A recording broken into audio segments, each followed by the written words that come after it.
मित्रांनो नमस्कार. माझ्या मॉडर्न गोट फार्मिंग चॅनलमध्ये मी आपले मनापासून स्वागत करतो आहे. मित्रांनो, जर चॅनलवर फर्स्ट टाईम असेल तर चॅनलला सबस्क्राईब करा आणि जे ऑलरेडी चॅनलचे सबस्क्रायबर आहेत त्यांनी माझ्या चॅनलची माहिती आपल्या मित्रांना किंवा शेळीपालकांना द्या. तर माझा चॅनलचा उद्देश हाच आहे की जास्तीत जास्त शेळीपालक निर्माण व्हावेत आणि आर्थिक त्यांची बाजू मजबूत व्हावी या दृष्टीने मी व्हिडिओ बनवत असतो. तर आज मी थोडंसं चारा व्यवस्थापनाबद्दल चारा म्हणजे शेळ्यांचे वेगवेगळे चारा व्यवस्थापन करतो, पण शेळ्यांना चारण्यासाठी सुद्धा एक विशिष्ट पद्धत आहे. आता ही समोर तुम्ही इमेजमध्ये बघा, त्यांनी दोरीने टांगलेला आहे चारा आणि कसे चांगल्या प्रकारे खाते, म्हणजे खाली काही टाकत नाही, अतिशय वरबडून चांगल्या प्रकारे ती खायला लागली. म्हणजे टांगणं गव्हाणीपेक्षा ही पद्धत थोडीशी शेळ्यांना आवडते. गव्हाणीत टाकलं काही वाईट नाही आहे, पण कसं आहे की शेळ्यांना निसर्गाने असं पायावर उभा राहून वर खाणं हे त्यांचं एक निसर्गाचं म्हणजे त्यांच्या दृष्टीनं ते सोपं पद्धतीनं त्यांच्या शरीररचनेनुसार त्यांनी ते खाणं सोपं पडतं. तर अशा पद्धतीनं त्यांनी केलेलं आहे व्यवस्थापन. आता हे त्यांनी एक 10x15चं शेड आहे आणि 4-5 शेळ्या सांभाळल्या आहेत ऑलरेडी. आता थोडंसं त्यांनी लोड कमी केला आहे आणि एक 2-3 शेळ्या ठेवलेत त्यांच्या व्यवसायांचे, म्हणजे त्यांच्या आर्थिक दुसऱ्या व्यवसायामध्ये बिझी असल्यामुळे. पण त्यांचं म्हणणं आहे की शेळीपालन करायला काय हरकत नाही. तर हे अशा पद्धतीने मित्रांनो टांगलं पाहिजे. आणि त्यांनी उभा राहायला पण बघा, त्या शेळ्यांना उभा राहायला असं कट्टा केलेला आहे थोडंसं, आणि साईडला त्यांनी एक 4-5 देशी कोंबड्या पाळण्यासाठी एक कंपार्टमेंट केलेलं आहे.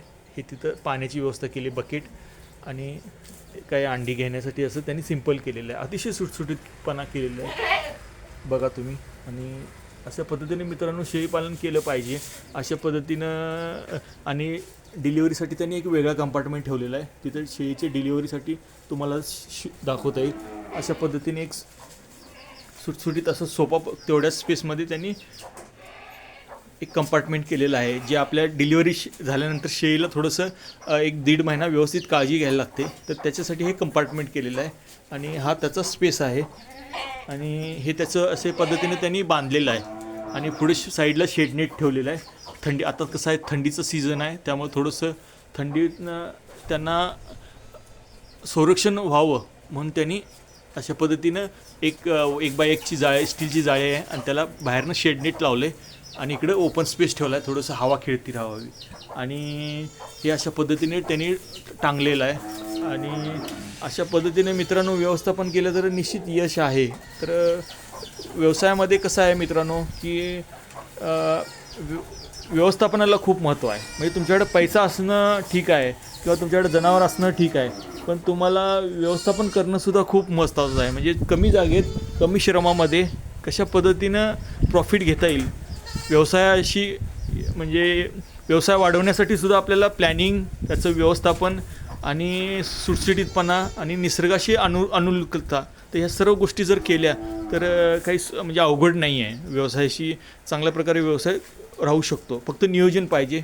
आता बघा, ह्यांनी त्यांनी साधारणतः एक 15x10चा शेड असेल, पण अतिशय चांगल्या प्रकारे नियोजन आहे. म्हणजे तुम्हाला पूर्ण शेडचं दाखवतो. अतिशय सुटसुटीतपणा, सिंपल आणि हे केलेलं आहे. एंट्री आहे इथं आणि ही शेळी आहे, क्रॉसमध्ये आहे, पण त्याची तब्येत बघा, तिची अतिशय चांगल्या प्रकारे तिचं खाणं आहे, व्यवस्थित अगदी चांगल्या प्रकारे खात आहे. आणि ही देशी शेळी, तिला मग अशी जी आपण दाखवलं 2 पिल्ली झालेली आहेत, ती पण चांगल्या प्रकारे बघा, हे त्यांना असं उभारण्यासाठी असं त्यांनी कट्टा केलेला आहे. म्हणजे टेक्निकली फार मोठं असं काही हे वापरलेलं नाही, अतिशय सिंपल सोप्या जागेमध्ये कमी खर्चात त्यांनी सर्व केलेलं आहे आणि चांगल्या पद्धतीनं ते मेंटेन करत आहेत. तर मित्रांनो अशा पद्धतीनं एक सिंगल घरी व्यक्ती असेल आणि जॉबच्या शोधात किंवा असेल तर त्याच्यापेक्षा हे अशा पद्धतीनं आपल्या जागेत असं काहीतरी करून आपण आर्थिक प्राप्ती करू शकतो किंवा आपल्या संसाराला हातभार आपण लावू शकतो. तर नवीन युवकांना मी आव्हान आहे की वेळेचा उपयोग करा. एकदा वेळ गेली की मागे येत नाही, वेळेचं महत्त्व असतं. तर नवीन पिढीला माझ्या विनंती आहे की थोडंशा अशा पद्धतीने व्यवसायाकडे तुम्ही उतरा.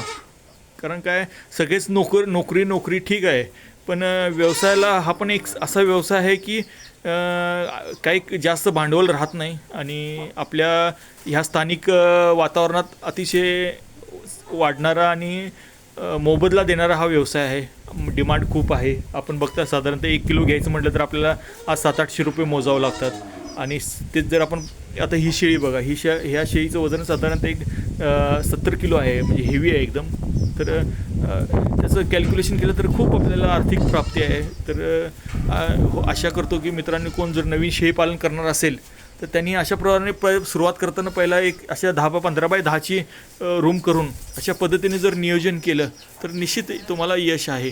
आणि माझ्या दृष्टीनं हा खूप चांगल्या प्रकारे त्यांनी केलेला आहे. खाली त्यांनी कोबा केलेला आहे आणि त्या पद्धतीनं थोडंसं कुक्कुटपालन पण केलेलं आहे. म्हणजे इंटर बिझनेस म्हणतो आपण, एकाच ह्याच्यात 2-3 बिझनेस. तर चांगला व्यवसाय आहे. माहिती आवडली असेल लाईक करा, शेअर करा आणि सबस्क्राईब करा. मित्रांनो, व्हिडिओ पाहिल्याबद्दल धन्यवाद.